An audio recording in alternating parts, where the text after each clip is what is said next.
मुझे लगता है कि मेरा शरीर एक पिंजड़े या बोतल जैसा है जिसमें एक बड़ा शक्तिशाली सिंह कैद है और वह जन्मों जन्मों से सोया हुआ था, लेकिन आपके छेड़ने से वह जाग गया है। वह भूखा है और पिंजड़े से मुक्त होने के लिए बड़ा बेचैन। दिन में अनेक बार वह बौखलाकर हुंकार मारता है, गर्जन करता है और ऊपर की ओर उछलता है। उसकी हुंकार, गर्जन व ऊपर की ओर उछलने के धक्के से मेरा रोआ रोआ कप जाता है और माथे व सिर का ऊपरी हिस्सा ऊर्जा से फटने लगता है। इसके बाद मैं एक अजीब नशे व मस्ती में डूब जाता हूँ। फिर वह सिंह जरा शांत होकर कसमसाता, चहलकदमी करता व गुर्राता रहता है और फिर कीर्तन में या आपके स्मरण से वह मस्त होकर नाचता भी है। अनुकंपा करके समझाएं कि यह क्या हो रहा है, पूछा है योग चिन्मय ने। शुभ हो रहा है, जैसा होना चाहिए वैसा हो रहा है। इससे भयभीत मत होना, इसे होने देना, इसके साथ सहयोग करना। एक अनूठी प्रक्रिया शुरू हुई है जिसका अंतिम परिणाम मुक्ति है। हम निश्चित ही शरीर में कैद हैं। सिंह पिंजड़े में बंद है, बहुत समय से बंद है, इसलिए सिंह भूल ही गया है अपनी गर्जना को। बहुत समय से बंद है और सिंह सोचने लगा है कि ये पिंजड़ा ही उसका घर है। इतना ही नहीं, सोचने लगा है कि मैं पिंजड़ा ही हूं। देहो अहम, मैं शरीर ही हूं। चोट करनी है, उसी के लिए तुम मेरे पास हो कि मैं चोट करूं और तुम जगो। ये वचन जो मैं तुमसे बोल रहा हूं सिर्फ वचन नहीं है, इन्हें तीर समझना। ये छेदेंगे तुम्हें। कभी तुम नाराज भी हो जाओगे मुझ पर, क्योंकि सब शांत चल रहा था, सुविधापूर्ण था और बेचैनी खड़ी हो गई। लेकिन जागने का और कोई उपाय नहीं, पीड़ा से गुजरना होगा। जब भीतर की ऊर्जा उठेगी तो शरीर राजी नहीं होता उसे झेलने को। शरीर उसे झेलने को बना नहीं है। शरीर की सामर्थ्य बड़ी छोटी है, ऊर्जा विराट है। जैसे कोई किसी छोटे आंगन में पूरे आकाश को बंद करना चाहे। तो जब ऊर्जा जगेगी तो शरीर में कई उत्पात शुरू होंगे। सिर फटेगा। कभी कभी तो ऐसा होता है कि पूर्ण ज्ञान के बाद भी शरीर में उत्पात जारी रहते हैं। ज्ञान की घटना के पहले तो बिल्कुल स्वाभाविक है, क्योंकि शरीर राजी नहीं है। जैसे जिस बिजली के तार में 100 कैंडल की बिजली दौड़ाने की क्षमता हो, उसमें 1000 कैंडल की बिजली दौड़ा दो तो तार झनझना जाएगा, जल उठेगा। ऐसे ही जब तुम्हारे भीतर ऊर्जा जगेगी, जो सोई पड़ी थी, प्रकट होगी, तो तुम्हारा शरीर उसके लिए राजी नहीं है।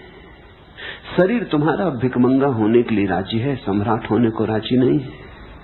शरीर की सीमा है, तुम्हारी कोई सीमा नहीं। झकझोरे लगेंगे, आंधियां उठेंगी। ज्ञान की घटना के पहले, समाधि के पहले तो ये झकझोरे बिल्कुल स्वाभाविक है। कभी कभी ऐसा भी होता है कि समाधि भी घट जाती और झकझोरे जारी रहते, आंधी जारी रहती, क्योंकि शरीर राजी नहीं हो पाता। कृष्णमूर्ति के मामले में ऐसा ही हुआ है। 40 साल से परम ज्ञान की उपलब्धि के बाद भी प्रक्रिया जारी है। शरीर झटके झेल नहीं पाता। कृष्णमूर्ति आधी रात में चिल्ला के, चीख के उठाते। गुर्राने लगते, वस्तुतः गुर्राने लगते। और सिर में 40 साल से दर्द बना हुआ है जो जाता नहीं, आता है जाता है लेकिन पूरी तरह जाता नहीं। दर्द कभी इतना प्रगाढ़ हो जाता है कि सिर फटने लगता है। कृष्णमूर्ति के पिछले 40 वर्ष शरीर की दृष्टि से बड़े कष्ट के रहे। ऐसा कभी कभी होता है, अक्सर तो समाधि के साथ साथ शरीर राजी हो जाता है, लेकिन कृष्णमूर्ति के साथ इसलिए नहीं हो पाया शांत, क्योंकि समाधि के लिए बड़ी चेष्टा की गई। थियोसॉफी के जिन विचारकों ने कृष्णमूर्ति को बड़ा किया, उन्होंने बड़ा प्रयास किया, समाधि को लाने के लिए बड़ी अथक चेष्टा की। उनकी आकांक्षा थी कि एक जगत गुरु को वो पैदा करें। जगत को जरूरत है कोई बुद्धावतार पैदा हो। कृष्णमूर्ति ने अगर अपनी ही चेष्टा से काम किया होता तो शायद उन्हें 1-2 जन्म और लग जाते, लेकिन तब ये अड़चन न होती। त्वरा के साथ काम किया गया, जो 2 जन्मों में होना चाहिए था वो शीघ्रता से घट गया। घट तो गया लेकिन शरीर राजी नहीं हो पाया, आकस्मिक घट गया। शरीर तैयार न था और घट गया। तो 40 वर्ष शारीरिक पीड़ा के रहे। आज भी कृष्णमूर्ति रात गुर्राते, नींद से उठाते, ऊर्जा सोने नहीं देती, चीखते। ये थोड़ी हैरानी की बात मालूम होगी कि परम ज्ञान को व्यक्ति रात में चीखे, लेकिन पूरा गणित साफ है। जिस घटना को घटने में 2 जन्म कम से कम लगते, वो बड़ी शीघ्रता से घटा ली गई। उसके लिए शरीर तैयार नहीं हो पाया था, इसलिए प्रक्रिया अभी भी जारी है। घटना घट गई और तैयारी जारी है। घर पहुंच गए और शरीर पीछे रह गया है, वो अभी भी घसीट रहा है। आत्मा घर पहुंच गई, शरीर घर नहीं पहुंचा है। वो जो घसटन है वो जारी है, उससे दर्द है, पीड़ा है। इससे घबराना मत। ये समाधि के आने की पहली खबरें, ये समाधि के पहले चरण है। इन्हें सौभाग्य मानना, इनसे राजी हो जाना। इन्हें सौभाग्य मान के राजी हो जाओगे तो शीघ्र ये धीरे धीरे शांत हो जाएंगे। और जैसे जैसे शरीर इनके लिए राजी होने लगेगा, सहयोग करने लगेगा, वैसे वैसे शरीर की पात्रता और क्षमता बढ़ जाएगी। उस असीम को पुकारा है तो असीम बनना होगा। उस विराट को चुनौती दी है तो विराट बनना होगा। पुरानी बाइबल में बड़ी अनूठी कथा है जैकब की। जैकब ईश्वर की खोज करने में लगा है। उसने अपनी सारी संपत्ति बेच दी, अपने सारे परिजनों, अपनी पत्नी, अपने बच्चे, अपने नौकर, सबको अपने से दूर भेज दिया। वह एकांत नदी तट पर ईश्वर की प्रतीक्षा कर रहा है। ईश्वर का आगमन हुआ, लेकिन घटना बड़ी अद्भुत है कि जैकब ईश्वर से कुश्ती करने लगा। अब ईश्वर से कोई कुश्ती करता है, लेकिन जैकब ईश्वर से उलझने लगा। कहते हैं रात भर दोनों लड़ते रहे। सुबह होते होते, भोर होते होते जैकब हार पाया। जब ईश्वर उसे जाने लगा तो जैकब ने ईश्वर के पैर पकड़ लिए और कहा, मुझे आशीर्वाद तो दे दो। ईश्वर ने कहा, तेरा नाम क्या है? तो जैकब ने अपना नाम बताया, कहा मेरा नाम जैकब। ईश्वर ने कहा, आज से तू इज़राइल हुआ, जिस नाम से यहूदी जाने जाते। आज से तू इज़राइल, अब तू जैकब ना रहा, जैकब मर गया। जैसे मैं तुम्हारा नाम बदल देता हूं जब सन्यास देता हूं, पुराना गया। ईश्वर ने जैकब को कहा, जैकब मर गया, अब से तू इज़राइल है। ये कहानी पुरानी बाइबल में है। ऐसी कहानी कहीं भी नहीं कि कोई आदमी ईश्वर से लड़ा हो, लेकिन इस कहानी में बड़ी सच्चाई है। जब वो परम ऊर्जा उतरती है तो करीब करीब जो घटना घटती है वो लड़ाई जैसी ही है। और जब वो परम घटना घट जाती है और तुम ईश्वर से हार जाते हो और तुम्हारा शरीर पस्त हो जाता है और तुम हार स्वीकार कर लेते हो, तो तुम्हारी परम दीक्षा हुई। उसी घड़ी ईश्वर का आशीर्वाद बरसता है, तब तुम नए हुए, तभी तुमने पहली बार अमृत का स्वाद चखा। तो योग चिन्ह में करीब करीब वहां है जहां जैकब रहा होगा। रात कितनी बड़ी होगी कहना कठिन, संघर्ष कितना होगा कहना कठिन, कोई भविष्यवाणी नहीं की जा सकती, लेकिन सुबह संघर्ष, इस ऊर्जा को सहारा देना। ये जो सिंह भीतर मुक्त होना चाहता है यही तुम हो। ये जो ऊर्जा उठना चाहती है सिर की तरफ, काम केंद्र से सहस्त्रार की तरफ जाना चाहती, राह बनाना चाहती, यही तुम हो। ये जन्मों जन्मों से कुंडली मार के पड़ी थी, अब ये फन उठाना शुरू कर रही है। सौभाग्यशाली हो, धन्यभागी हो। इसी से परम आशीर्वाद के करीब आओगे, तुम्हारा वास्तविक रूपांतरण होगा। कृष्णमूर्ति ने अपने नोटबुक में लिखा है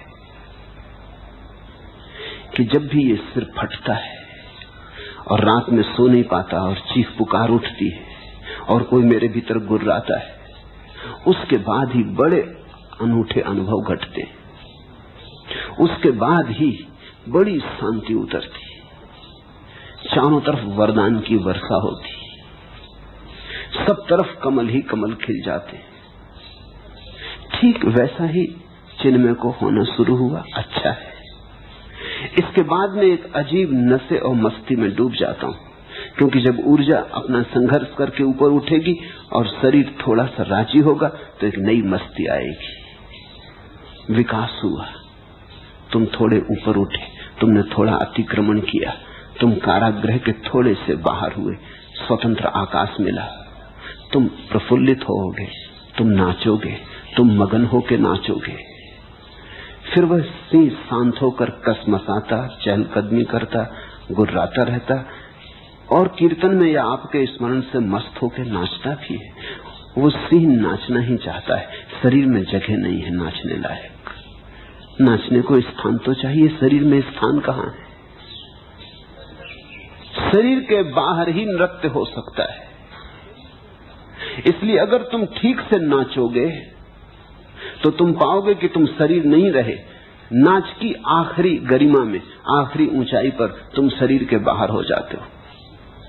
शरीर फिरकता रहता, लेकिन तुम बाहर होते हो, तुम भीतर नहीं होते। इसलिए तो मैं ध्यान की प्रक्रियाओं में नृत्य को अनिवार्य रूप से जोड़ दिया हूं, क्योंकि नृत्य से अद्भुत ध्यान के लिए और कोई प्रक्रिया नहीं। अगर तुम भरपूर नाच लो, अगर तुम समग्र रूप से नाच लो, तो उस नाच में तुम्हारी आत्मा शरीर के बाहर हो जाएगी। शरीर थिरकता रहेगा, लेकिन तुम अनुभव करोगे कि तुम शरीर के बाहर हो, और तब तुम्हारा असली नृत्य शुरू होगा। यहाँ शरीर नीचे नाचता रहेगा, तुम वहां ऊपर नाचोगे। शरीर पृथ्वी पर, तुम आकाश पर। शरीर पार्थिव में, तुम अपार्थिव में। शरीर जड़ नृत्य करेगा, तुम चैतन्य का नृत्य करोगे, तुम नटराज हो जाओगे।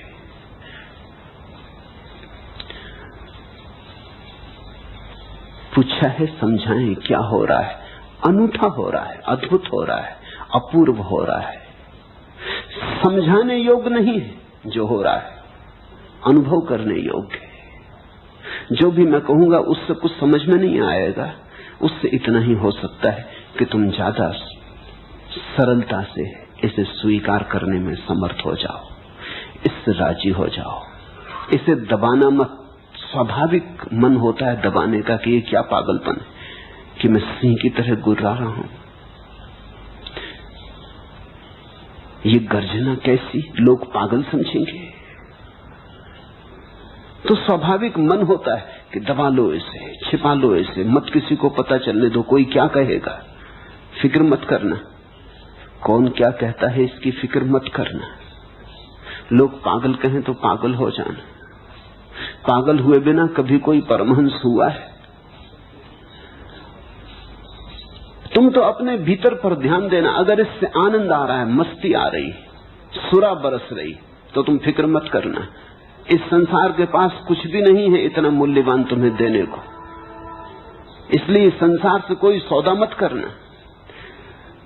इंच भर भी आत्मा मत बेचना अगर पूरे जगत का साम्राज्य भी बदले में मिलता हो। जीसस ने कहा है पूरा जगत भी मिल जाए और आत्मा खो जाए तो क्या सार। आत्मा बच जाए और सारा जगत भी खो जाए तो भी सार ही सार है। हिम्मत रखना, साहस रखना, भरोसे से, श्रद्धा से बढ़े जाना।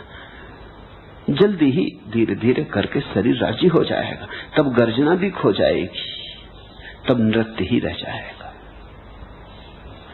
तब सिंह तड़फेगा नहीं, क्योंकि सिंह को रास्ता मिल जाएगा। जब जाना चाहे बाहर चला जाए, जब आना चाहे तब भीतर आ जाए। तब ये देह कारागृह नहीं रह जाती, तब ये देह विश्राम का स्थल हो जाती। तुम जब आना हो भीतर आ जाओ, जब तुम जाना हो बाहर चले जाओ। जब तुम इतनी सरलता से बाहर भीतर आ सकते हो जैसे अपने घर में आते जाते हो। सर्दी है, शीत लग रही तो तुम बाहर चले जाते हो, धूप में बैठ जाते हो। फिर धूप बढ़ गई, सूरज चढ़ाया, गर्मी होने लगी, पसीना बहने लगा, तुम उठ के भीतर चले आते हो। जैसे तुम अपने घर में बाहर भीतर आते हो तो घर कारागृह नहीं है, ऐसा अगर तुम कारागृह में बैठे हो तो इतनी सुविधा नहीं है कि जब तुम्हारा दिल हो बाहर आ जाओ, जब तुम्हारा दिल हो भीतर आ जाओ। कारागृह में तुम बंदी हो, घर में तुम मालिक हो।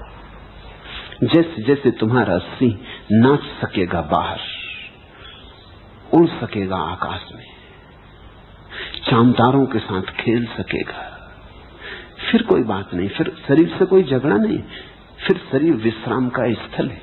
जब थक जाएगा तुम भीतर लौट के विश्राम भी करोगे, फिर शरीर से कोई दुश्मनी भी नहीं, शरीर फिर मंदिर है।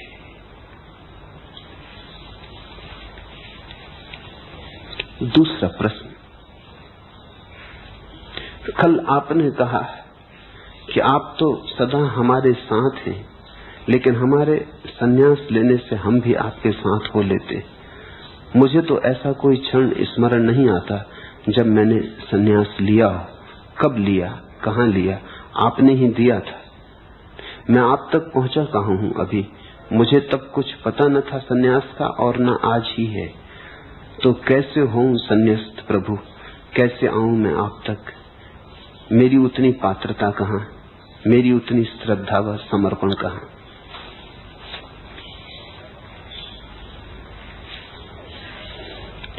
ऐसा भी बहुत बार हुआ है कि मैंने सन्यास उनको भी दिया है जिन्हें सन्यास का कोई भी पता नहीं। उन्हें भी सन्यास दिया है जो सन्यास लेने आए नहीं थे। उन्हें भी सन्यास दिया है जिन्होंने कभी स्वप्न में भी सन्यास के लिए नहीं सोचा था। क्योंकि तुम्हारे मन को ही मैं नहीं देखता, तुम्हारे मन के अचेतन में दबी हुई बहुत सी बातों को देखता हूं। कल रात्रि ही एक युवती आई, उससे मैंने पूछा भी नहीं, उससे मैंने कहा आंख बंद कर और सन्यास ले। उससे मैंने पूछा भी नहीं कि तू सन्यास चाहती। उसने आंख बंद कर ली और सन्यास स्वीकार कर लिया। अन्यथा आदमी चौंकता है, आदमी सोचता है। सन्यास लेना है तो महीनों सोचते हैं, कुछ लोग वर्षों सोचते, कुछ तो सोचते सोचते मर गए और नहीं ले पाए।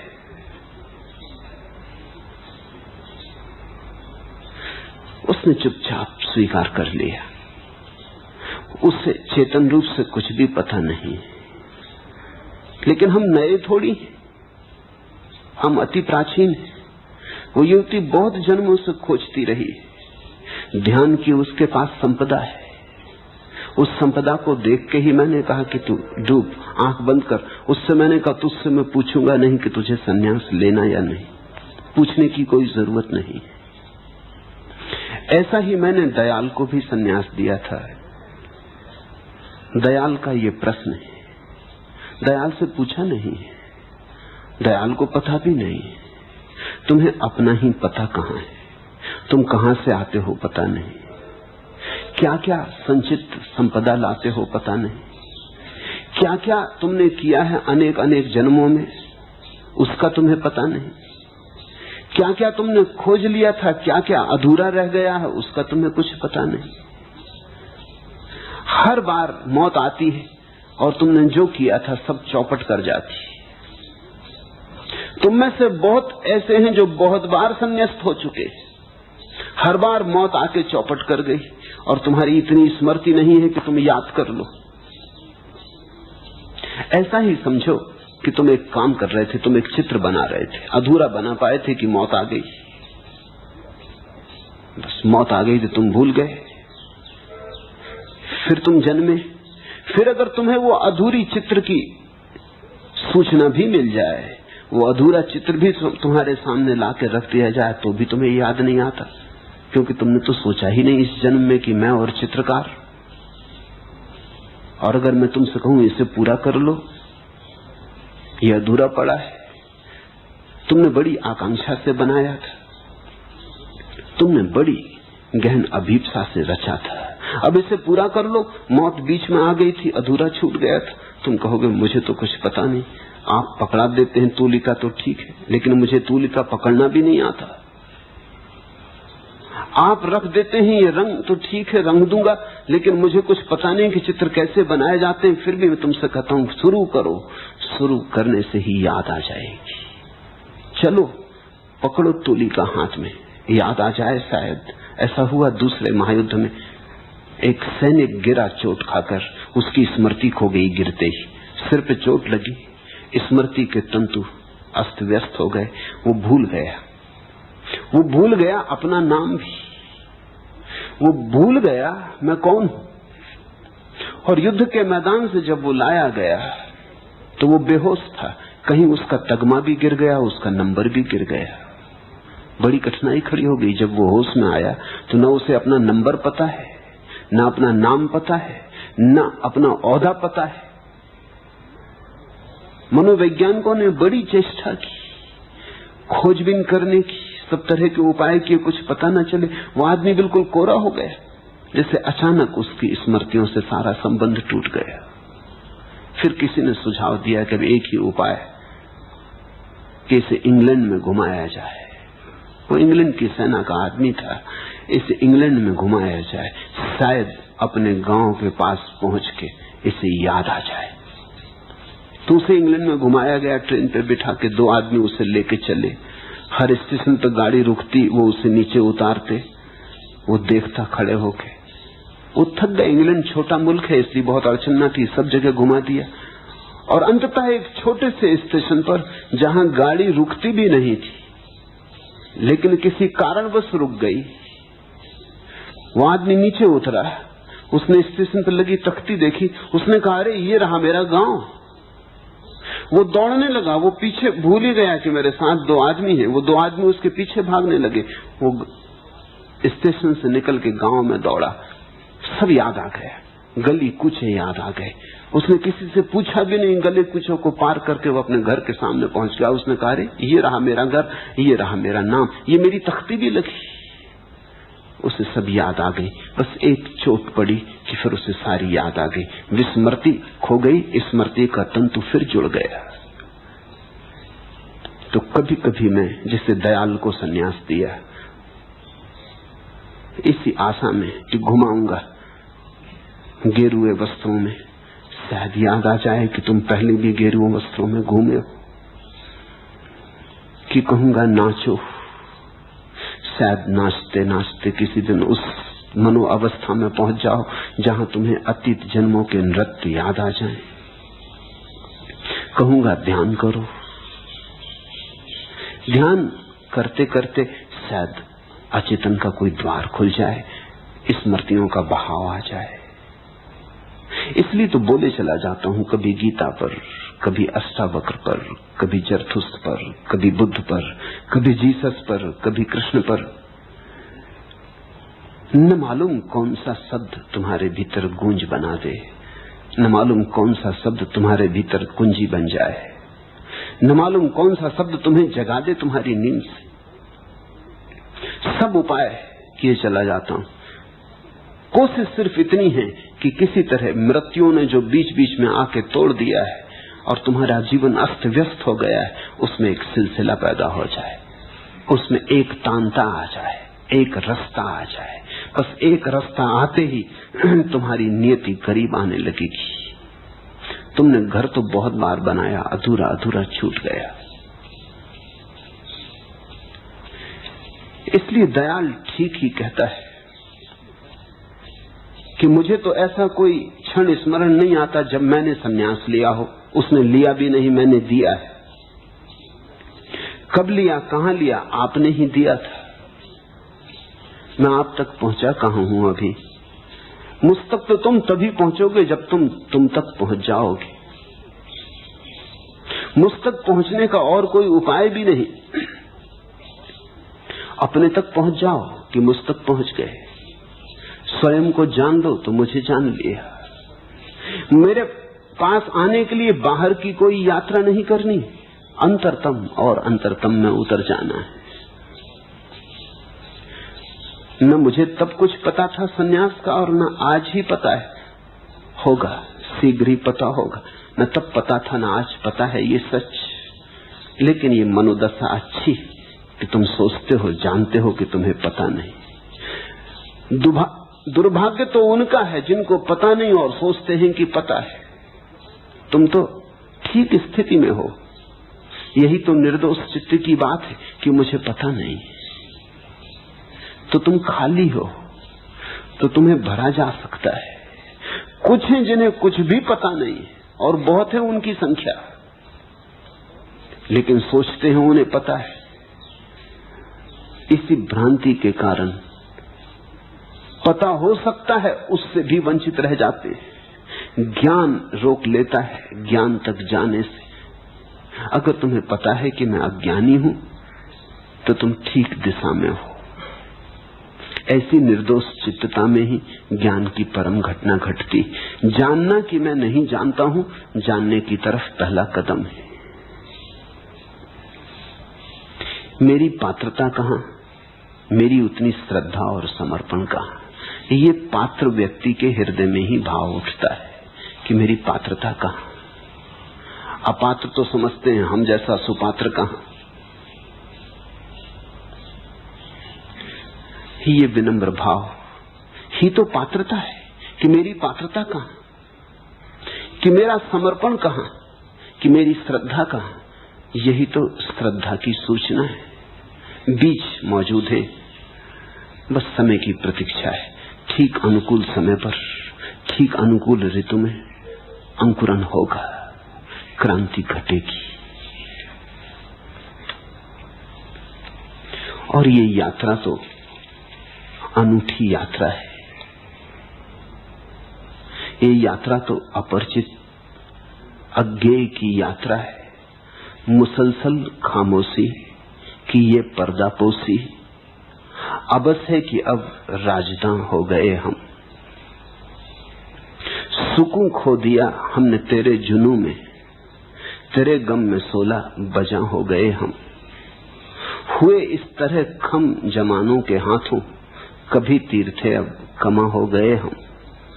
न रहबर न कोई रफीके सफर है, ये किस रास्ते पर रवा हो गए हम। हमें बेखुदी में बड़ा लुत्फ आया कि गुम हो के मंजिल निशा हो गए हम। ये मंजिल ऐसी है कि खो के मिलती है। तुम जब तक हो तब तक नहीं मिलेगी, तुम खोए की मिलेगी। हमें बेखुदी में बड़ा लुत्फ आया,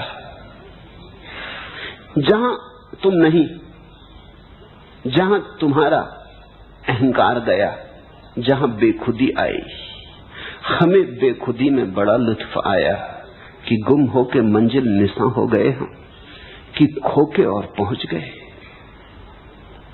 ये रास्ता मिटने का रास्ता है। तो अगर तुम्हें लगता है मेरी समर्पण की पात्रता कहां, मिटना शुरू हो गए, बेखुदी आने लगी। अगर तुम्हें लगता है कि मेरी श्रद्धा कहां, तो बेखुदी आने लगी, तुम मिटने लगे। संन्यास यही है कि तुम मिट जाओ ताकि परमात्मा हो सके। न रहबर न कोई रफीके सफर है। ये तो बड़ी अकेले की यात्रा है। न कोई रहबर न रफीके सफर है, न कोई साथी है, न कोई मार्गदर्शक है। अंततः तो गुरु भी छूट जाता है, क्योंकि वहां इतनी जगह भी कहां। प्रेम गली अति सांकरी, तामे दो न समा है। वहां इतनी जगह कहां कि तीन बन सके, दो भी नहीं बनते।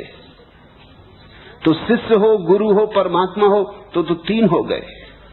वहां तो दो भी नहीं बनते, तो वहां गुरु भी छूट जाता है, वहां तुम भी छूट जाते, वहां परमात्मा ही बचता है। न रहबर न कोई रफीके सफर है। ये किस रास्ते पर रवा हो गए हो।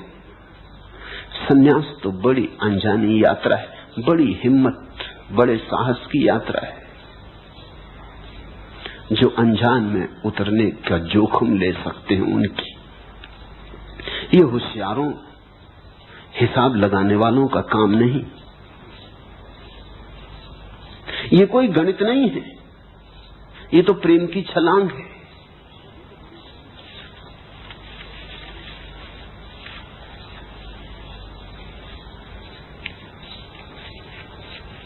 तीसरा प्रश्न, आपने कहा कि तू अभी यहीं इसी क्षण मुक्त है, लेकिन मैं इस मैं से कैसे मुक्त हूं? कैसे पूछा कि चूक गए, फिर समझे नहीं। यही तो अष्टावक्र का पूरा उपदेश है। अनुष्ठान कैसे, यानी अनुष्ठान कैसे, यानी किस विधि से, विधि विधान। कैसे पूछा कि चूक गए, फिर अष्टावक्र समझ में नहीं आएंगे। फिर तुम पतंजलि के दरवाजे पर खटखटाओ, फिर वो बताएंगे कैसे। अगर कैसे में बहुत जिद है तो पतंजलि तुम्हारे लिए मार्ग होंगे। वो तुम्हें बहुत सा बताएंगे कि करो यम, नियम, संयम, प्राणायाम, प्रत्याहार, धारणा, ध्यान, समाधि। वो इतना फैलाएंगे कि तुम भी कहोगे महाराज थोड़ा कम, कोई सरल तरकीब बता दे। ये तो बहुत बड़ा हो गया, इसमें तो जन्मों लग जाएंगे। अधिक योगी तो यम ही साधते रहते हैं, नियम तक भी नहीं पहुंच पाते। अधिक योगी तो आसन ही साधते साधते मर जाते हैं। कहां धारणा, कहां ध्यान, आसन ही इतने हैं। और आसन की ही साधना पूरी हो जाए तो कठिन मालूम होती। बहुत खोज करने वाले ज्यादा से ज्यादा धारणा तक पहुंच पाते हैं, और घटना तो समाधि में घटेगी। और समाधि को भी पतंजलि दो में बांट देते, सविकल्प समाधि, निर्विकल्प समाधि। वो बांटते चले जाते हैं, सीढ़ियां बनाते चले जाते। वो जमीन से लेकर आकाश तक सीढ़ियां लगा देते। अगर तुम्हें कैसे में रुचि है, अनुष्ठान में, तो फिर तुम पतंजलि से पूछो। हालांकि आखिर में पतंजलि भी कहते हैं कि अब सब छोड़ो, बहुत हो गया करना। मगर कुछ लोग हैं जो बिना किए नहीं छोड़ सकते, तो करना पड़ेगा। ऐसा ही समझो कि छोटा बच्चा है, घर में शोरगुल मचाता है, ऊधम करता है। तुम कहते हो बैठ शांत, तो वो बैठ भी जाता है, तो भी उबलता है।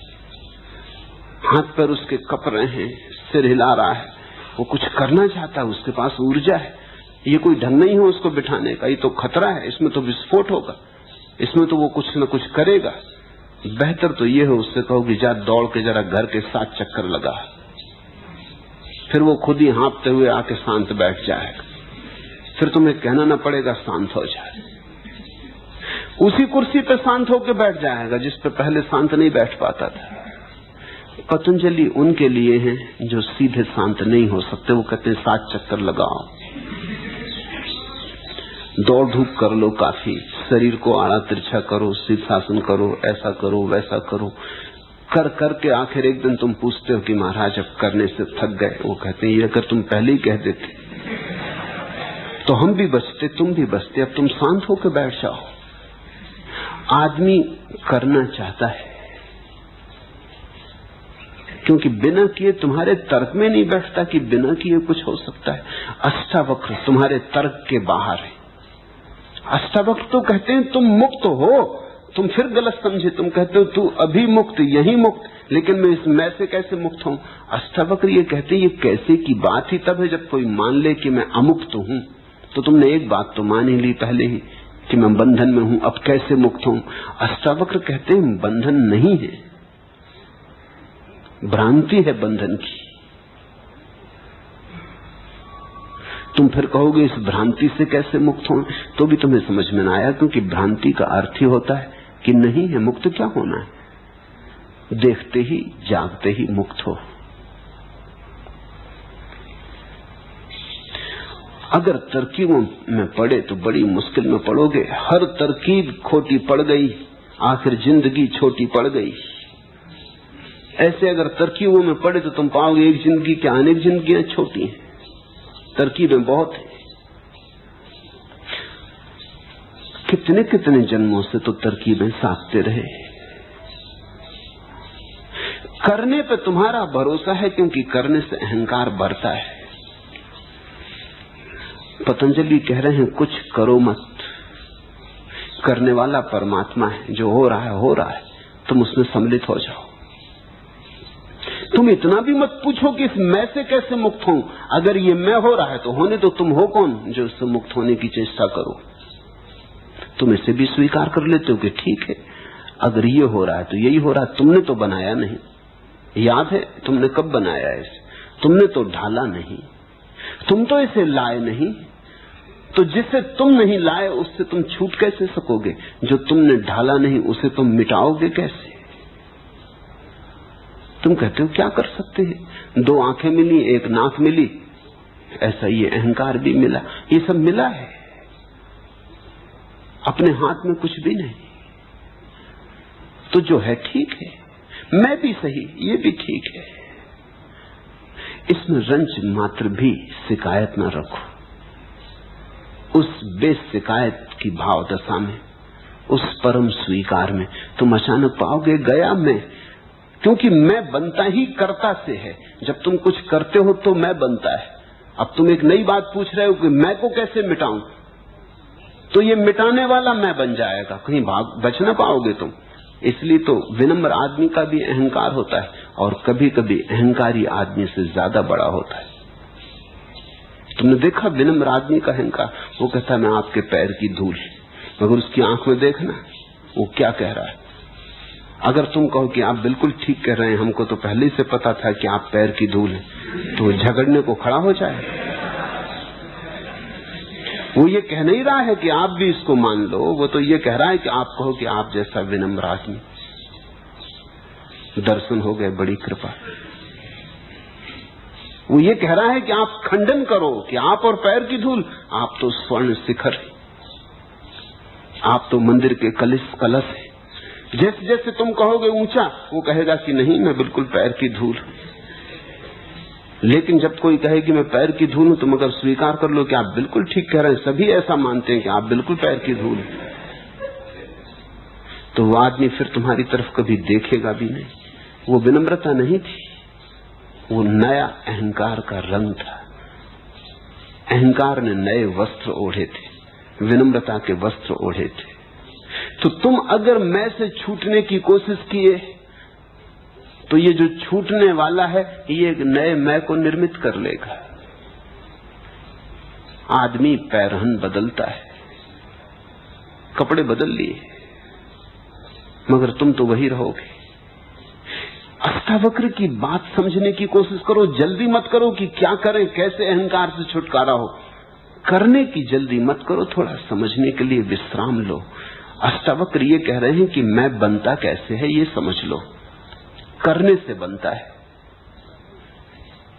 चेष्टा से बनता है, यत्न से बनता है, सफलता से बनता है। तो तुम जहां भी यत्न करोगे वहीं बन जाएगा।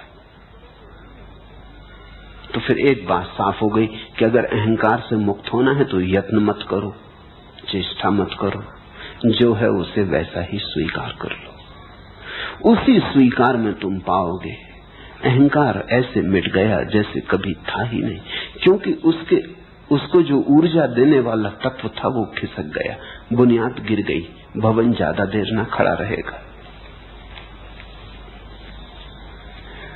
और अगर कर्ता का भाव गिर जाए तो जीवन की सारी बीमारियां गिर जाती हैं, अन्यथा जीवन में बड़े जाल है। धन की दौड़ भी कर्ता की दौड़ है, पद की दौड़ भी कर्ता की दौड़ है, प्रतिष्ठा की दौड़ भी कर्ता की दौड़ है। तुम दुनिया को कुछ करके दिखाना चाहते हो। मेरे पास कई लोग आ जाते हैं, वो कहते हैं कि ऐसा कुछ मार्ग दें कि दुनिया में कुछ करके दिखा जाए। क्या करके दिखाना चाहते हो? कि नहीं, वो कहते हैं कि नाम रह जाए, हम तो चले जाएंगे लेकिन नाम रह जाए। नाम रहने से क्या प्रयोजन है? तुम्हारे नाम में और किसी की कोई उत्सुकता नहीं सिवाय तुम्हारे। जब तुम ही चले गए कौन फिक्र करता है? जब तुम ही ना बचोगे तो तुम्हारा नाम क्या खाक बचेगा? तुम ना बचे जीवंत तो नाम तो केवल तख्ती थी, वो क्या खाक बचेगा? कौन फिक्र करता तुम्हारे नाम की? और नाम बच भी गया तो क्या सार है? किन्हीं किताबों में दबा पड़ा रहेगा, तड़फेगा वह। सिकंदर का नाम है, नेपोलियन का नाम है, क्या सार है? नहीं, लेकिन हमें बचपन से ये रोग सिखाए गए, बचपन से ये कहा गया कुछ करके मरना, बिना करे मत मर जाना। अच्छा हो तो अच्छा, नहीं तो बुरा करके मरना, लेकिन नाम छोड़ जाना। लोग कहते हैं बदनाम हुए तो क्या, कुछ नाम तो होगा ही। अगर ठीक रास्ता न मिले तो उल्टे रास्ते से कुछ करना, लेकिन नाम छोड़ के जाना। लोग ऐसे दीवाने हैं कि पहाड़ जाते हैं तो पत्थर पे नाम खोद आते, पुराना किला देखने जाते हैं तो दीवारों पे नाम लिखाते। और जो आदमी नाम लिख रहा है वो ये भी नहीं देखता कि दूसरे नाम पहुंच के लिख रहा है। तुम्हारा नाम कोई दूसरा पहुंच के लिख जाएगा, तुम दूसरे का पहुंच के लिख रहे हो, दूसरों के लिखे उनके ऊपर तुम अपना लिख रहे हो और मोटे अक्षरों, कोई और आके उससे मोटे अक्षरों में लिख जाएगा। किस पागलपन में पड़े हो? अलबेले अरमानों ने सपनों के बुने हैं जाल कई, एक चमक लेकर उठे हैं जज्बाते पामाल कई। रूप की मस्ती, प्यार का नशा, नाम की अजमत, जर का गुरूर, धरती पर इंसान के लिए है फैले माया जाल कई। अपनी अपनी किस्मत है और अपनी अपनी फितरत है, खुशियों से पामाल कई हैं, गम से माला माल कई। इंसानों का काल पड़ा है, वक्त कड़ा है दुनिया पर, ऐसे कड़े का वक्त पड़े थे, यूं तो पड़े हैं काल कई। दिल की दौलत कम मिलती है, दौलत तो मिलती है बहुत। दिल उनके मुफलिस थे हमने देखे अहले माल कई। कितने मंजर पिन्हा है मधोसी की गहराई में, होश का आलम एक मगर मधोसी के पाताल कई। कितने मंजर पिन्हा है मधोसी की गहराई में। ये जो हमारी मूर्छा है इसमें कितने दृश्य छिपे हैं, दृश्य के बाद दृश्य, पर्दे के पीछे पर्दे, कहानियों के पीछे कहानियां। ये जो हमारी मूर्छा है इसमें कितने पाताल छिपे, धन के, पद के, प्रतिष्ठा के, सपनों के जाल बिछे।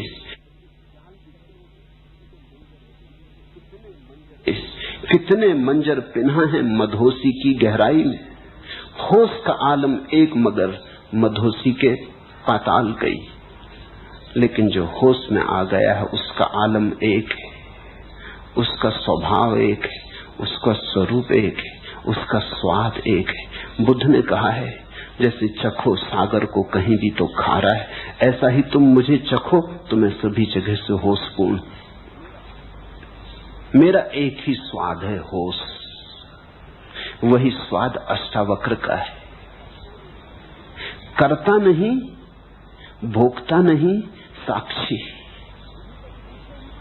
तो ये तो पूछो ही मत कैसे, क्योंकि कैसे में तो करता आ गया, भोगता आ गया, तो तुम चूक गए, अष्टावक्र की बात चूक गए।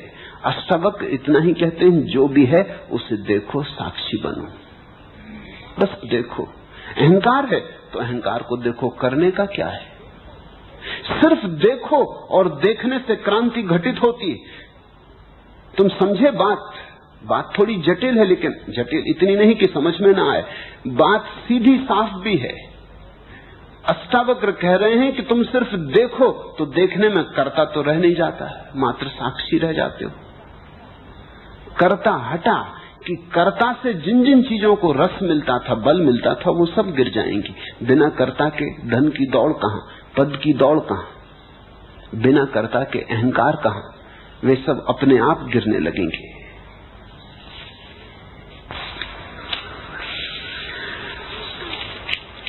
एक बात साध लो, साक्षी, शेष कुछ भी करने को नहीं, शेष सब अपने से हो जाएगा। शेष सदा होता ही रहा है, तुम नाहा की बीच बीच में खड़े हो जाते हो। मैंने सुना है एक हाथी एक पुल पर से गुजरता था, हाथी का वजन पुल कपने लगा, एक मक्खी उसकी सूंड पे बैठी थी। जब दोनों उस पार हो गए तो मक्खी ने कहा, बेटा हमने पुल को बिल्कुल हिला दिया। हाथी ने कहा, देवी मुझे तेरा पता ही ना था जब तक तू बोली न थी कि तू भी है।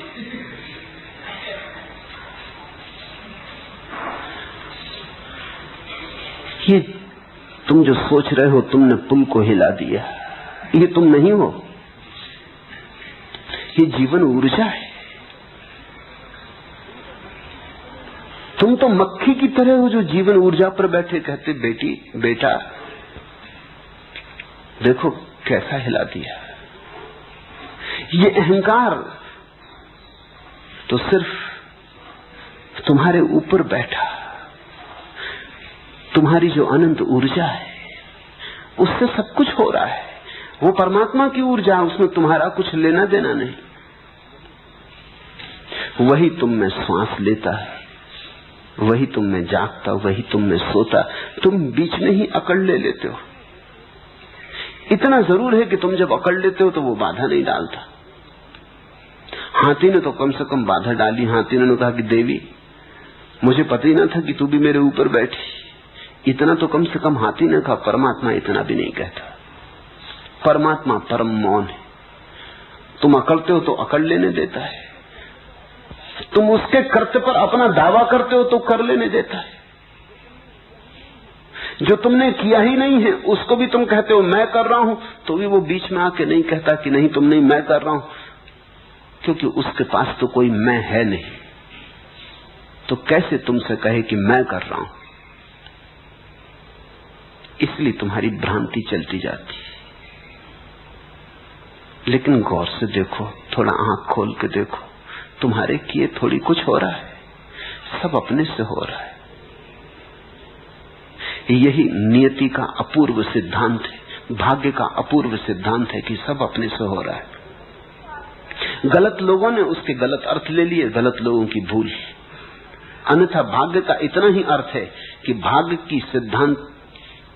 के सिद्धांत को अगर तुम ठीक से समझ लो तो तुम साक्षी रह जाओगे और कुछ करने को नहीं है फिर। लेकिन भाग्य से लोगों ने साक्षी तो न बने, अकर्मण्य बन गए। अकर्ता तो न बने, अकर्मण्य बन गए। अकर्ता और अकर्मण्य में भेद है। अकर्मण्य तो काहिल है, सुस्त है, मुर्दा है। अकर्ता ऊर्जा से भरा है, सिर्फ इतना नहीं कहता कि मैं कर रहा हूं, परमात्मा कर रहा है, मैं तो सिर्फ देख रहा हूं, ये लीला हो रही, मैं देख रहा हूं। आदमी बहुत बेईमान है, सुंदरतम सत्यों का भी बड़ा कुरूपतम उपयोग करता है। भाग बड़ा सुंदर सत्य है, उसका केवल इतना ही अर्थ है कि सब हो रहा है, तुम्हारे किए कुछ नहीं हो रहा है, सब नियत है। जो होना है होगा, जो होना है होता है, जो हुआ है होना था। तुम किनारे बैठ के शांति से देख सकते हो लीला, कोई तुम्हें बीच में उछल कूद करने की जरूरत नहीं। तुम्हारे आगे पीछे दौड़ने से कुछ भी फर्क नहीं पड़ रहा है। जो होना है वही हो रहा है, जो होना है वही होगा। फिर तुम साक्षी हो जाते हो। साक्षी की तरफ ले जाने के लिए भाग्य का ढांचा खोजा गया था।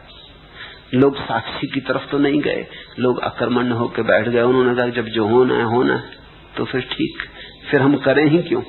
अभी भी धारणा यही रही कि हमारे करने का कोई बल है, हम करें ही क्यों। पहले कहते थे हम करके दिखाएंगे, अब कहते हैं करने में सार क्या। मगर कर्ता का भाव ना गया, वो अपनी जगह खड़ा हुआ है।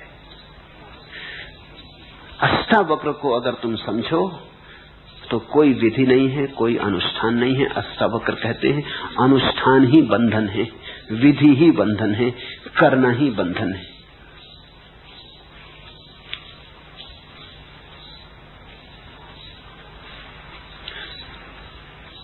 पांचवा प्रश्न, आपकी अनुकंपा से आकाश देख पाता हूं, प्रकाश के अनुभव भी होते हैं और भीतर के बहाव के साथ भी एक हो पाता हूं, लेकिन जब काम वासना पकड़ती है तब उसमें भी उतना ही डूबना चाहता हूं जितना ध्यान में।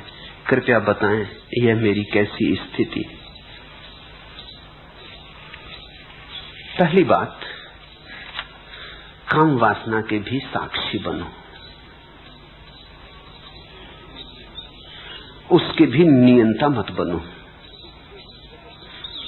उसको भी जबरदस्ती नियंत्रण में लाने की चेष्टा मत करो, उसके भी साक्षी रहो। जैसे और सब चीजों के साक्षी हो वैसे ही काम वासना के भी साक्षी रहो। कठिन है क्योंकि सदियों से तुम्हें सिखाया गया कि काम वासना पाप है। उस पाप की धारणा मन में बैठी। इस जगत में पाप है ही नहीं, बस परमात्मा है। ये धारणा छोड़ो।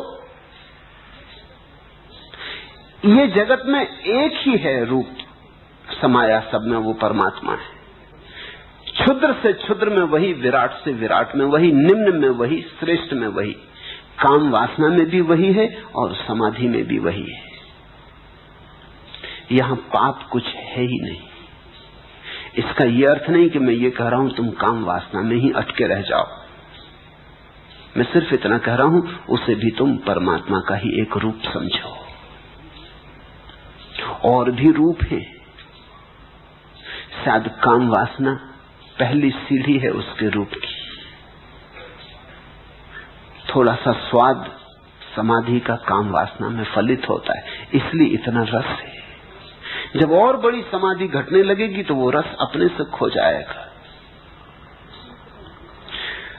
जिन मित्र ने पूछा है कि ध्यान में लीन होता हूं, भीतर के बहाव के साथ एक हो पाता हूं, काम वासना पकड़ती तब उसमें भी उतना ही डूबना चाहता हूं। डूबो, रोकने की कोई जरूरत नहीं है। बस डूबते डूबते साक्षी बने रहना, देखते रहना कि डुबकी लग रही, देखते रहना कि काम वासना ने घेरा। असल में काम वासना शब्द ही निंदा ले आता है मन में। ऐसा कहना परमात्मा के एक ढंग ने घेरा, ये परमात्मा की ऊर्जा ने घेरा, ये परमात्मा की प्रकृति ने घेरा, परमात्मा की माया ने घेरा। लेकिन काम वासना शब्द का उपयोग करते ही पुराने सहयोग संबंध शब्द के साथ गलत है। ऐसा लगता है पाप हुआ, साक्षी रहना मुश्किल हो जाता है। या तो मूर्छित हो जाओ और या नियंता हो जाओ। साक्षी होना न तो मूर्छित होना है और न नियंता होना है, दोनों के मध्य में खड़ा होना। एक तरफ गिरो कुआं, एक तरफ गिरो खाई, बीच में रह जाओ तो सधे, तो समाधि। ये दोनों आसान है। काम वासना में मूर्छित हो जाना बिल्कुल आसान है, बिल्कुल भूल जाना कि क्या हो रहा है, नशे में हो जाना आसान है। काम वासना को नियंत्रण कर लेना, जबरदस्ती रोक लेना, संभाल लेना, वो भी आसान है। मगर दोनों में ही तुम चूक रहे हो। व्यभिचारी भी चूक रहा है, ब्रह्मचारी भी चूक रहा है। वास्तविक ब्रह्मचर्य तो तब घटित होता है जब तुम दोनों के मध्य में खड़े हो, जब तुम सिर्फ देख रहे हो। तब तुम पाओगे कि काम वासना भी शरीर में ही उठी और शरीर में ही गूंजी, मन में थोड़ी छाया पड़ी और विदा हो गई। तुम तो दूर खड़े रहे, तुम में कैसी काम वासना, तुम में वासना हो ही कैसे सकती है? तुम तो दृष्टा मात्र हो।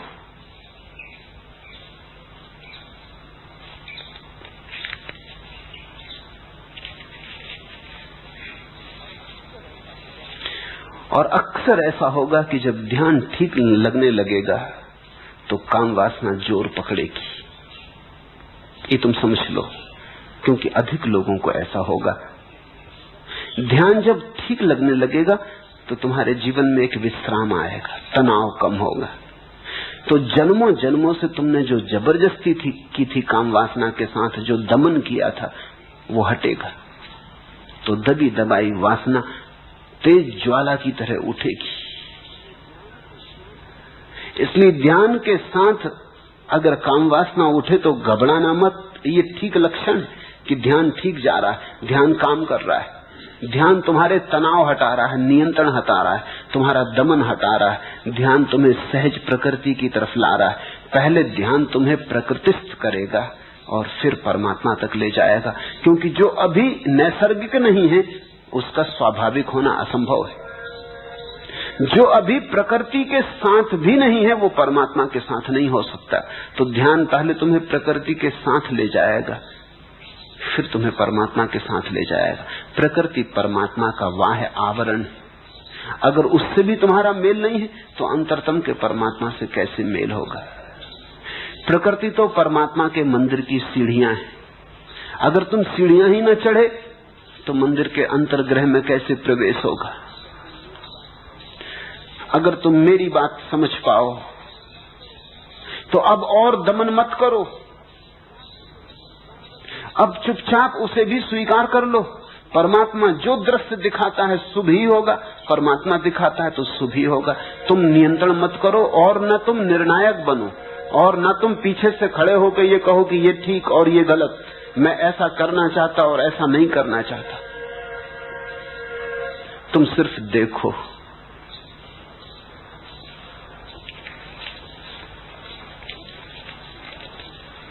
उम्र ढलती जा रही, समय अरमा भी पिघलती जा रही, रफ्ता रफ्ता आग बुझती जा रही, शौक रमते जा रहे हैं, सैल थमते जा रहे हैं, राग थमता जा रहा है, खामोशी का रंग जमता जा रहा है, आग बुझती जा रही। ठीक हो रहा है, लेकिन इसके पहले कि आग बुझे आखिरी लपट उठेगी। तुम चिकित्सकों से पूछो, मरने के पहले आदमी थोड़ी देर को बिल्कुल स्वस्थ हो जाता है, सब बीमारियां खो जाती। जो मुर्दे की तरह बिस्तर पर पड़ा था उठ के बैठ जाता है, आंख खोल देता है, ताजा मालूम पड़ता है। मरने के थोड़ी देर पहले सब बीमारियां खो जाती, क्योंकि जीवन आखिरी छलांग लेता है, ऊर्जा जीवन की फिर से उठती है। तुमने देखा दिया बुझने के पहले आखिरी भभक से जलता है। इसके पहले कि आखिरी तेल चुक जाए, आखिरी बूंद तेल की पी के भभक उठता है, वो आखिरी भभक है। सुबह होने के पहले रात देखा कैसी अंधेरी हो जाती, वो आखिरी भभक है। ऐसे ही ध्यान में भी जब तुम गहरे उतरोगे तो तुम पाओगे आग जब बुझने के करीब आने लगती तो आखिरी भभक, काम ऊर्जा भी उठेगी। उम्र ढलती जा रही है, समय अरमा भी पिघलती जा रही, कामना का दिया पिघल रहा, उम्र ढल रही, रफ्ता रफ्ता आग बुझती जा रही, शौक रमते जा रहे, सैल थमते जा रहे, प्रवाह रुक रहा जीवन का, राग थमता जा रहा है, खामोशी का रंग जमता जा रहा है, ध्यान का रंग जम रहा है, मौन का रंग जम रहा है, खामोशी का रंग जमता जा रहा है, आग बुझती जा रही। इसमें किसी भी घड़ी भभक उठेगी, ऐसी भभक ही उठ रही है।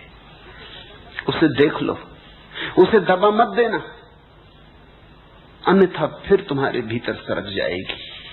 छुटकारा होने के करीब है, तुम उसे दबा मत लेना, अन्यथा फिर बंधन शुरू हो जाए।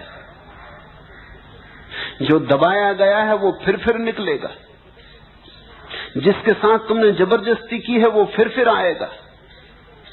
जाने ही दो, निकल ही जाने दो, बह जाने दो, होने दो भवक कितनी ही बड़ी। तुम शांत भाव से देखते रहो, तुम्हारे ध्यान में कुछ बाधा नहीं पड़ती इससे, तुम साक्षी बने रहो।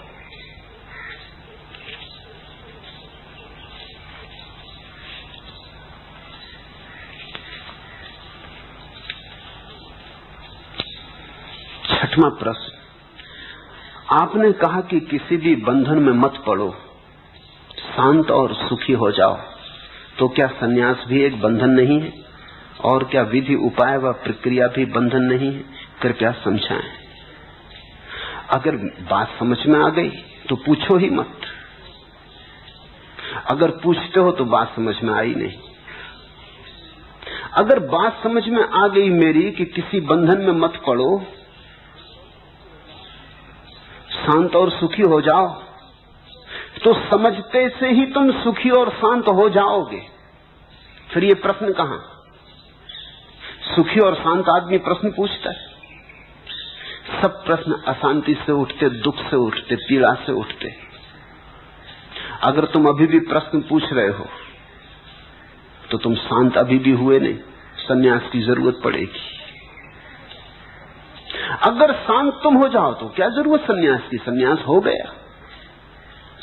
लेकिन अपने को धोखा मत दे लेना, सन्यास लेने की हिम्मत ना हो, अष्टावक्र का सहारा मत ले लेना। हाँ, अगर शांत हो गए हो तो कोई सन्यास की जरूरत नहीं। शांति की खोज में ही तो आदमी सन्यास लेता है। अगर तुम सुखी हो गए, समझते ही सुखी हो गए, अगर जनक जैसे पात्र हो तो बात खत्म हो गई। मगर तब ये प्रश्न न उठता। जनक ने प्रश्न नहीं पूछा, जनक ने कहा, अहो प्रभु, तो मैं मुक्त हूं। आश्चर्य कि अब तक कैसे माया मोह में पड़ा रहा। तुम अगर जनक जैसे पात्र होते तो तुम कहते, धन्य, तो मैं मुक्त हूं, तो अब तक कैसे माया मोह में पड़ा रहा। तुम ये प्रश्न पूछते ही नहीं। मामला ऐसा है कि सन्यास लेने की कामना मन में, हिम्मत नहीं है। अष्टावक्र को सुनकर तुमने सोचा ये अच्छा हुआ कि सन्यास में बंधन है, कोई पढ़ने की जरूरत नहीं। और दूसरे बंधन छोड़ोगे कि सिर्फ सन्यास का ही बंधन छोड़ोगे? और सन्यासी तुम अभी हो ही नहीं तो उसे छोड़ने का कोई उपाय नहीं जो तुम्हारे पास ही नहीं। और बंधन क्या क्या छोड़ोगे? पत्नी छोड़ोगे, घर छोड़ोगे, धन छोड़ोगे, पद छोड़ोगे, मन छोड़ोगे, कर्ता छोड़ोगे, अहंकार भाव छोड़ोगे, और क्या क्या छोड़ोगे जो तुम्हारे पास है? निश्चित जो तुम्हारे पास है वही तुम छोड़ सकते हो। ये तो सन्यासियों को पूछने दो जो सन्यासी हो गए। तुम तो अभी सन्यासी हुए नहीं। ये तो सन्यासी पूछे कि क्या आप छोड़ दें सन्यास, तो समझ में आता है उसके पास सन्यास है, तुम्हारे पास है ही नहीं। जो तुम्हारे पास नहीं उसे तुम छोड़ोगे कैसे?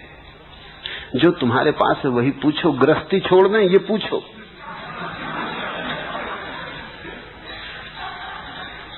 अष्टावक्र की पूरी बात सुनकर तुमको इतना ही समझ में आया कि सन्यास बंधन है और कोई चीज बंधन है? आदमी चालाक है, मन बेईमान है। मन बड़े हिसाब में रहता है, वो देखता अपने मतलब की बात निकाल लो। इसलिए तो बहुत ही अच्छा हुआ, झंझट से बचे। डरे डरे लेने की सोच रहे थे, या अष्टावक्र अच्छे मिल गए रास्ते पर। उन्होंने खूब समझा दिया, ठीक समझा दिया। अब कभी भूल के सन्यास न लेंगे। अष्टावक्र से कुछ और सीखोगे। लोग मेरे पास आ जाते, वो कहते हैं अब ध्यान छोड़ दें, क्योंकि अष्टावक्र कहते हैं ध्यान में बंधन है। धन छोड़ोगे, पद छोड़ोगे, सिर्फ ध्यान, और ध्यान अभी लगा ही नहीं, छोड़ोगे खास। ध्यान होता और तुम कहते छोड़ दें, तो मैं कहता छोड़ दो। मगर जिसका ध्यान लग गया वो कहेगा ही नहीं छोड़ने की बात, वो छोड़ने पकड़ने के बाहर गया। वो अष्टावक्र को समझ लेगा, आनंदित होगा, गदगद होगा। वो कहेगा ठीक, बिल्कुल बात यही तो है। ध्यान में ध्यान ही तो छूटता है, संन्यास में बंधन ही तो छूटते हैं। संन्यास कोई बंधन नहीं, ये तो केवल और सारे बंधनों को छोड़ने का एक उपाय है। अंततः तो ये भी छूट जाएगा। ऐसा ही समझो कि पैर में कांटा लगा तो तुम दूसरा कांटा उठा के पहले कांटे को निकाल लेते हो। दूसरा कांटा भी कांटा है, लेकिन पहले कांटे को निकालने के काम आ जाता है। फिर तो तुम दोनों फेंक देते हो, फिर दूसरे कांटे को संभाल के थोड़ी रखते कि इसने बड़ी कृपा की कि पहले कांटे को निकाल दिया। फिर ऐसा थोड़ी करते कि अब पहला कांटा जहां लगा था वहां दूसरा लगा लो, ये बड़ा प्रिय। संन्यास तो कांटा है, संसार का कांटा लगा है, उसे निकालने का एक उपाय है। अगर तुम बिना कांटे के निकाल सको, बड़ा शुभ। अष्टावक्र की बात समझ में आ जाए तो इससे शुभ और क्या हो सकता है। फिर किसी संन्यास की कोई जरूरत नहीं। लेकिन जरा सोच लेना, कहीं ये बेईमानी ना हो। अगर बेईमानी हो तो हिम्मत करो और संन्यास में उतरो। कभी ऐसी घड़ी आएगी जब संन्यास को भी छोड़ने के तुम योग्य हो जाओगे। लेकिन छोड़ना क्या है? जब समझ आती है तो छोड़ने को कुछ भी नहीं, सब छूट जाता है। यही तो जनक ने कहा कि प्रभु ये शरीर भी छूट गया। अभी जनक शरीर में है, शरीर छूट नहीं गया, लेकिन जनक कहते हैं ये शरीर भी छूट गया, ये सारा संसार भी छूट गया, ये सब छूट गया। मैं बिल्कुल अलिप्त, भावातीत हो गया। कैसी कुशलता आपके उपदेश की, ये कैसी कला। कुछ भी हुआ नहीं, न महल छूटा, न संसार छूटा, न शरीर छूटा, और सब छूट गया। जिस दिन तुम समझोगे तो फिर कुछ छोड़ने को नहीं है, न संसार और न संन्यास। छोड़ने की बात ही उस आदमी की है जो सोचता है कुछ पकड़ने को है। त्याग भी भोग की छाया है, त्यागी भी भोगी का ही शीर्षासन करता हुआ रूप है। जब भोग जाता त्याग भी जाता, वो दोनों साथ रहते, साथ जाते। इसलिए तो तुम देखते हो भोगियों को त्यागियों के पैर पड़ते, वो साथ साथ। आधा काम त्यागी कर रहे, आधा भोगी कर रहे, दोनों एक दूसरे के साथ जुड़े। न भोगी जी सकते त्यागी के बिना, न त्यागी जी सकते भोगी के बिना। तुमने देखा ये षड्यंत्र। एक आदमी मेरे पास आया, वो कहा कि ध्यान सीखना। सन्यासी थे, पुराने ढप के सन्यासी। तो मैंने कहा कि ठीक है, कल सुबह ध्यान में आ जाओ। उन्होंने कहा वो तो जरा मुश्किल है। मैंने कहा क्यों, इसमें क्या मुश्किल है? का मुश्किल ये है कि ये मेरे साथ जो हैं, जब तक ये मेरे साथ ना आए मैं नहीं आ सकता, क्योंकि पैसा ये रखते हैं, पैसा मैं नहीं छूटा। इनको सुबह कहीं और जाना है तो मैं कल सुबह तो ना आ सकूंगा। ये भी खूब मजा हुआ। पैसे की जरूरत तो तुम्हें है ही, फिर तुम अपनी जेब में रखोगी, दूसरे की जेब में, इससे क्या फर्क पड़ता है? और ये तो और बंधन हो गया। इससे तो वही ठीक जो अपनी जेब में रखते, कम से कम जहां जाना है जा तो सकते। अभी एक अजीब मामला हो गया कि ये आदमी जब तक साथ ना हो तब तक तुम आ नहीं सकते, क्योंकि टैक्सी में पैसा देना पड़ेंगे, पैसा हम छूते नहीं। तो तुम अपना पाप इस आदमी से करवा रहे हो, अपना पाप खुद करो। ये बड़े मजे की बात है कि टैक्सी में तुम बैठोगे, नरक ये जाएगा। इस पे कुछ दया करो। ये भोगी योगी का खूब जोड़। तुम्हारे सारे त्यागी भोगियों से बंधे जी रहे, और तुम्हारा भोगी भी त्यागियों से बंधा जी रहा है, क्योंकि वो त्यागी के चरण छू के सोचता है आज त्यागी नहीं तो कम से कम त्यागी के चरण तो छूता हूं, चलो कुछ तो तृप्ति, कुछ तो किया। आज नहीं कल मैं भी त्यागी हो जाऊंगा, लेकिन अभी त्यागी की पूजा अर्चना तो करता हूं। जैन कहते हैं कहां जा रहे? साधु जी की सेवा करने जा रहे। सेवा करके सोचते हैं कि चलो कुछ तो लाभ अर्जन कर रहे हैं। उधर साधु बैठे, वो राह देख रहे हैं कि भोगी जी कब आए। इधर भोगी जी हैं, वो देखते हैं कि साधु जी कब गांव में पधारे, तो भोगी जी और साधु जी दोनों एक ही सिक्के के पहलू हैं। तुम जरा सोचो, अगर भोगी साधुओं के पास जाना बंद कर दें, कितने साधु वहां बैठे रहेंगे? वो सब भाग खड़े होंगे। कौन इंतजाम करेगा, कौन व्यवस्था करेगा? वो सब जा चुके होंगे। लेकिन भोगी साधु को संभालता है, साधु भोगी को संभाले रखता है। ये पारस्परिक है। वास्तविक ज्ञानी न तो त्यागी होता न भोगी होता है। वो इतना ही जान लेता है कि मैं सिर्फ साक्षी हूं। अब पैसे दूसरे की जेब में रखो कि अपनी जेब में रखो, क्या फर्क पड़ता है? वो साक्षी है। हो तो साक्षी है, ना हो तो साक्षी है। गरीब हो तो साक्षी है, अमीर हो तो साक्षी है। साक्षी में थोड़ी गरीबी अमीरी से फर्क पड़ता है। क्या तुम सोचते हो भिखमंगा साक्षी होगा तो उसका साक्षीपन थोड़ा कम होगा, और सम्राट साक्षी होगा तो उसका साक्षीपन थोड़ा ज्यादा होगा? साक्षीपन कहीं कम ज्यादा होता है। गरीब हो कि अमीर, स्वस्थ हो कि अस्वस्थ, पढ़ा लिखा हो कि बेपढ़ा लिखा, सुंदर हो कि कुरूप, ख्याति नाम हो कि बदनाम, इससे कोई फर्क नहीं पड़ता। साक्षी कुछ ऐसी संपदा है जो सभी के भीतर बराबर है, उसमें कुछ कम ज्यादा नहीं होता।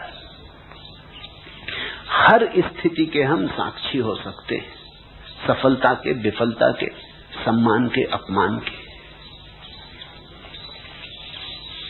साक्षी बनो, इतना ही अष्टावक्र का कहना है।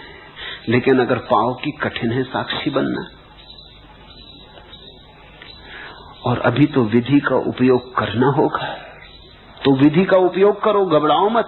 विधि का उपयोग कर करके तुम इस योग्य बनोगे कि विधि के भी साक्षी हो जाओगे। इसलिए तो मैं कहता हूं ध्यान करो, कोई फिक्र नहीं, क्योंकि मैं जानता हूं ध्यान न करने से तुम्हें साक्षी भाव नहीं आने वाला। ध्यान न करने से केवल तुम्हारे विचार चलेंगे। तो विकल्प ध्यान और साक्षी में थोड़ी है, विकल्प विचार और ध्यान में। समझे मेरी बात?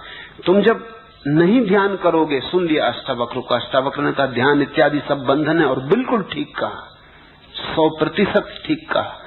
तो तुमने ध्यान छोड़ दिया तो तुम क्या करोगे? साक्षी हो जाओगे। उस समय तुम वही कूड़ा करकट विचार दोहराओगे। तो ये तो बड़े मजे की बात हुई। ये तो अष्टावक्र के कारण तुम और भी संसार में गिरे। ये तो सीढ़ी जिससे चढ़ना थी तुमने नरक में उतरने के लिए लगा ली। सीढ़ी वही है। मैं तुमसे कहता हूं ध्यान करो, क्योंकि अभी तुम्हारे सामने विकल्प ध्यान और विचार इसका है। अभी साक्षी का तो तुम्हारे सामने विकल्प नहीं है। हाँ, जब ध्यान कर करके विचार समाप्त हो जाएगा तब एक नया विकल्प आएगा कि अब चुनना है साक्षी या ध्यान। तब साक्षी चुनना और ध्यान को भी छोड़ देना। अभी अगर तुमने तय किया कि सन्यास नहीं लेना है तो तुम संसारी रहोगे। अभी विकल्प सन्यास और संसार में। अभी मैं कहता हूं लो सन्यास। फिर एक दिन ऐसी घड़ी आएगी कि विकल्प संसार और सन्यास का नहीं रह जाएगा। सन्यास तो गया, संसार रह गया। तब परम सन्यास और सन्यास का विकल्प होगा। तब मैं तुमसे कहूंगा जाने दो सन्यास, अब डूबो परम सन्यास में। हाँ, अगर तुम क्षण भर में जनक जैसे जा सकते हो तो मैं बाधा देने वाला नहीं। तुम सुखी हो जाओ, सुखी भव। न हो पाओ तो इसमें कोई और निर्णय करेगा नहीं, तुम ही निर्णय करना कि अगर सुखी नहीं हो पा रहे तो फिर कुछ करना जरूरी है।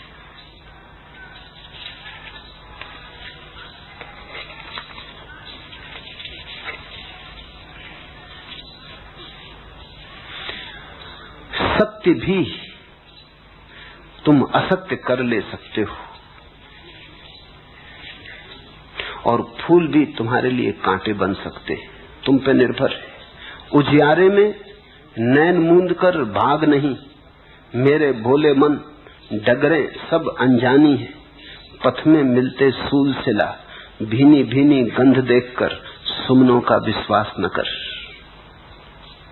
तुम जरा ख्याल करना, जाग के कदम उठाना, क्योंकि तुम जो कदम उठाओगे वो कहीं भीनी भीनी गंध को देखकर ही मत उठा लेना। पथ में मिलते सूल शिखा, सूल शिला, भीनी भीनी गंध देखकर सुमनों का विश्वास न कर। वो जो तुम्हें भीनी गंध मिलती है, ख्याल कर लेना, वो कहीं तुम्हारी आरोपित ही ना हो, वो कहीं तुम्हारा लोभ ही ना हो, वो तुम्हारा कहीं भय ही ना हो, वो कहीं तुम्हारी कमजोरी ही ना हो जो तुम आरोपित कर लेते हो। और उस भीनी गंध में तुम भटक मत जाना। बड़ा सुगम है कुछ न करना। सुन के ऐसा लगता है, लेकिन जब करने चलोगे कुछ न करना, तो इससे ज्यादा कठिन और कोई बात नहीं। सुन के तो साक्षी की बात कितनी सरल लगती कि कुछ नहीं करना, सिर्फ देखना है। जब करने चलोगे तब पाओगे, अरे ये तो बड़ी दुस्तर है। ऐसा करना कि अपनी घड़ी को लेके बैठ जाना। सेकंड का कांटा 1 मिनट में चक्कर लगा लेता है। तुम उस सेकंड के कांटे पर नजर रखना और कोशिश करना कि मैं साक्षी हूं इस सेकंड के कांटे का और साक्षी रहूंगा। तुम पाओगे 2-4 सेकंड चले गया साक्षी, कोई दूसरा विचार आ गया, भूल ही गए। फिर झटका लगेगा कि अरे ये कांटा तो आगे सरक गया। फिर 2-4 सेकंड साक्षी रहे, फिर भूल गए। 1 मिनट पूरे होने में तुम 2-4-10 डुबकियां खाओगे। 1 मिनट भी साक्षी नहीं रह सकते हो, तो अभी साक्षी का तो सवाल ही नहीं।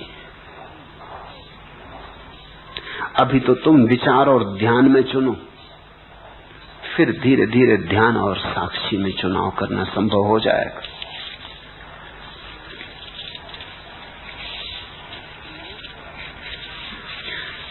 सन्यास का पूछते हो तो सन्यास तो सिर्फ मेरे साथ होने की एक भावभंगिमा है। ये बंधन नहीं है, तुम मुझसे बंध नहीं रहे हो। मैं तुम्हें कोई अनुशासन नहीं दे रहा हूं, कोई मर्यादा नहीं दे रहा हूं। मैं तुमसे कह नहीं रहा कब उठो, क्या खाओ, क्या पियो, क्या करो, क्या ना करो। मैं तुमसे इतना ही कह रहा हूं कि साक्षी रहो। मैं तुमसे इतना ही कह रहा हूं कि मेरा हाथ मौजूद है, मेरे हाथ में हाथ गहो। शायद 2 कदम मेरे साथ चल लो तो मेरी बीमारी तुम्हें भी लग जाए। संक्रामक है ये बीमारी। बुद्ध के साथ थोड़ी देर चल लो तो तुम उनके रंग में थोड़े रंग जाओगे, एकदम बच नहीं सकते। थोड़ी गंध उनकी तुम में से भी आने लगेगी। बगीचे से गुजर जाओ तो तुम्हारे कपड़ों में भी फूलों की गंध आ जाती है, फूल छुए भी नहीं तो भी। सन्यास तो मेरे साथ चलने की थोड़ी हिम्मत है, थोड़ी भावभंगिमा। ये तो मेरे प्रेम में पड़ना है। इस प्रेम की पूरी प्रक्रिया यही है कि तुम्हें मुक्त करने के लिए मैं आयोजन कर रहा हूं। तुम मेरे साथ चलो तो मुक्ति की गंध तुम्हें देना चाहता हूं।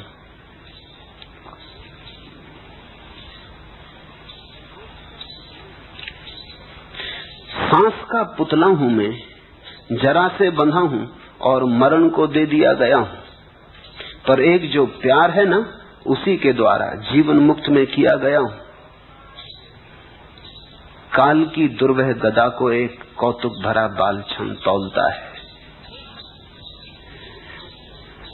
हो क्या तुम? सांस का पुतला हूं मैं, जरा से बंधा हूं और मरण को दे दिया गया हूं। जन्म और मृत्यु, बस यही तो हो तुम। सांस आई और गई, इसके बीच की थोड़ी सी कथा है, थोड़ा सा नाटक है। इसमें अगर कुछ भी है जो तुम्हें पार ले जा सकता है मृत्यु के और जन्म के, पर एक जो प्यार है ना, उसी के द्वारा जीवन मुक्त में किया गया हूं। अगर जन्म और मरण के बीच प्यार घट जाए, सन्यास तो मेरे साथ प्रेम में पड़ना है, इससे ज्यादा कुछ भी नहीं। बस इतना ही, इतनी ही परिभाषा। अगर तुम मेरे साथ प्रेम में हो और थोड़ी दूर चलने को राजी हो तो वो थोड़ी दूर चलना तुम्हें बहुत दूर ले जाने वाला सिद्ध होगा। और बाकी तो सब ऊपर की बातें हैं कि तुमने कपड़े बदल लिए, कि माला डाल ली। वो तो केवल तुम्हें साहस जगे और तुम्हें आत्मस्मरण रहे इसलिए। वो तो केवल बाहर की शुरुआत है, फिर भीतर बहुत कुछ घटता है।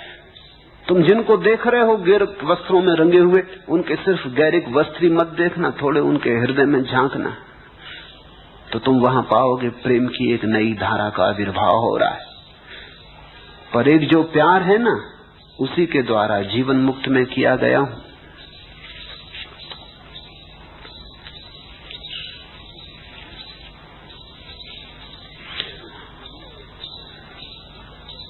मुझे गिरने तो तुम्हारे ऊपर। अभी तुम अगर पाषाण भी हो तो फिक्र मत करो, ये जलधार तुम्हारे पाषाण को काट डालेगी। किरण जब मुझ पर झरी, मैंने कहा मैं वज्र कठोर हूं, पत्थर सनातन। किरण बोली भला ऐसा? तुम्ही को खोजती थी मैं, तुम्ही से मंदिर गढ़ूंगी, तुम्हारे अंतःकरण से तेज की प्रतिमा उकेरूंगी। स्तब्ध मुझको किरण ने अनुराग से दुलरा लिया। किरण जब मुझ पर झरी, मैंने कहा मैं वज्र कठोर हूं, पत्थर सनातन। तुम भी यही मुझसे कहते हो कि नहीं, आप हमें बदल ना पाएंगे, कि हम पत्थर हैं बहुत प्राचीन, कि न बदलने की हमने कसम खा ली। लेकिन मैं तुमसे कहता हूं, किरण बोली भला ऐसा? तुम्ही को तो खोजती थी मैं, तुम्ही से मंदिर गढ़ूंगी, तुम्हारे अंतःकरण से तेज की प्रतिमा उकेरूंगी। स्तब्ध मुझको किरण ने अनुराग से दुलरा लिया। ये गैरिक वस्तु तो केवल मेरे प्रेम की सूचना है, तुम्हारे प्रेम की मेरे तरफ, मेरे प्रेम की तुम्हारी तरफ। ये तो एक गठबंधन है।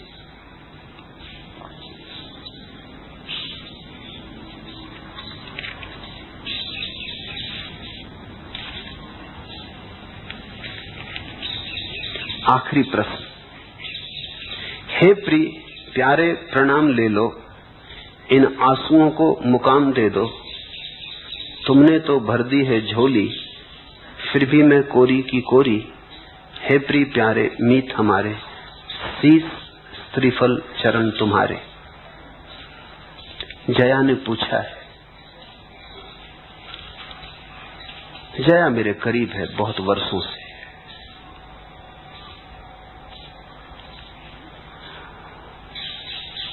ठीक मीरा जैसा हृदय है उसके पास, वैसा ही गीत है दबा उसके हृदय में, वैसा ही नृत्य है उसके हृदय में दबा।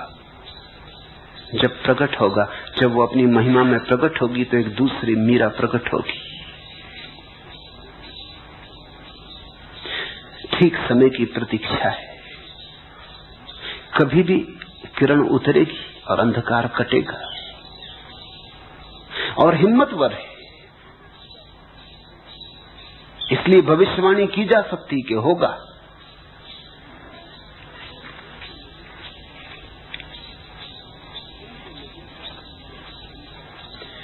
किंतु नहीं क्या यही धुंध है सदावर्त, जिसमें निरंतर तुम्हारी करुणा बढ़ती रहती है दिनयाम।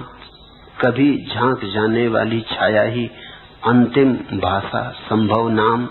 करुणा धाम बीज मंत्र यह, सार सूत्र यह, गहराई का एक यही परिमाण। हमारा यही प्रणाम, धुंध ढकी कितनी गहरी वापिका तुम्हारी, लघु अंजलि हमारी। प्रभु के सामने तो हमारे हाथ सदा छोटे ही पड़ जाते, हमारी अंजलि छोटी है। धुंध ढकी कितनी गहरी वापिका तुम्हारी, लघु अंजलि हमारी। जिनके हृदय में भी प्रेम है, उन्हें सदा ही लगेगा हमारी अंजलि बड़ी छोटी। पूछा है जया ने, हे प्रिय प्यारे प्रणाम ले लो, इन आंसुओं को मुकाम दे दो। तुमने तो भर दी है झोली, फिर भी मैं कोरी की कोरी। ये कुछ ऐसा भराव है कि इसमें आदमी और शून्य होता चला जाता। ये शून्य का ही भराव है, ये शून्य से ही भराव है। तुम्हें कोरे करने का ही मेरा प्रयास है। अगर तुम कोरे हो गए तो मैं सफल हो गया, अगर तुम भरे रह गए तो मैं असफल हो गया। तुम जब बिल्कुल कोरे हो जाओगे और तुम्हारे भीतर कुछ भी न रह जाएगी, कोई रेखा, कोई शब्द, कोई कूड़ा कचरा, तुम्हारी उस शून्यता में ही परमात्मा प्रकट होगा।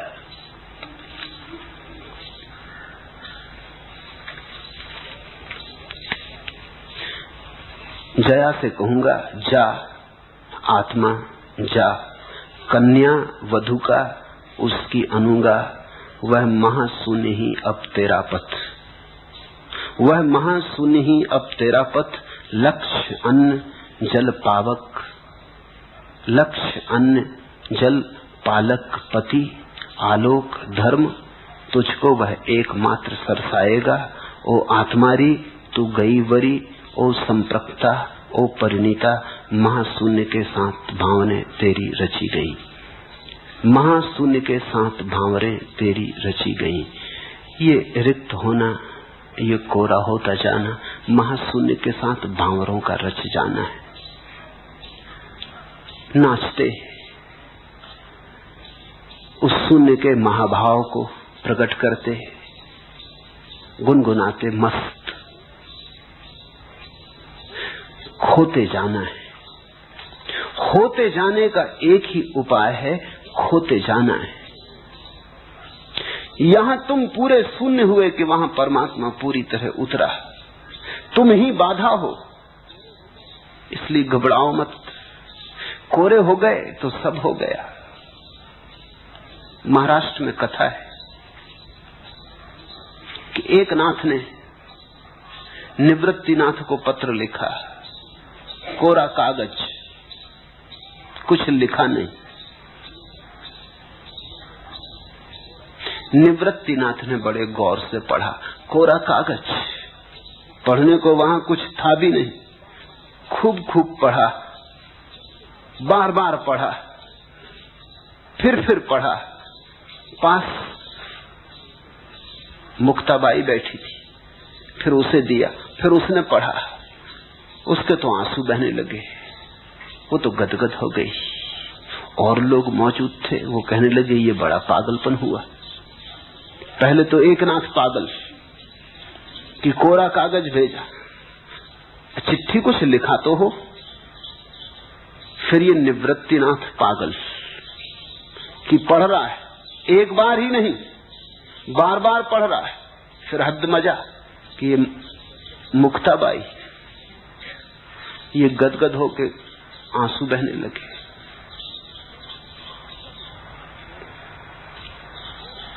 सब शास्त्र कोरे कागज है, और कोरा कागज पढ़ना आ जाए तो सब शास्त्र पढ़ने आ गए। वेद, कुरान, गुरु ग्रंथ, गीता, उपनिषद, बाइबल, धम्मपद, जिसने कोरा कागज पढ़ लिया सब आ गया। तुम कोरे कागज जैसे हो जाओ, इसी चेष्टा में संलग्न, तुम्हें मिटाने में लगाओ, क्योंकि तुम ही बाधा हो। अरियो आत्मारी, कन्या बोली कुंवारी, महाशून्य के साथ भावरे तेरी रची गई।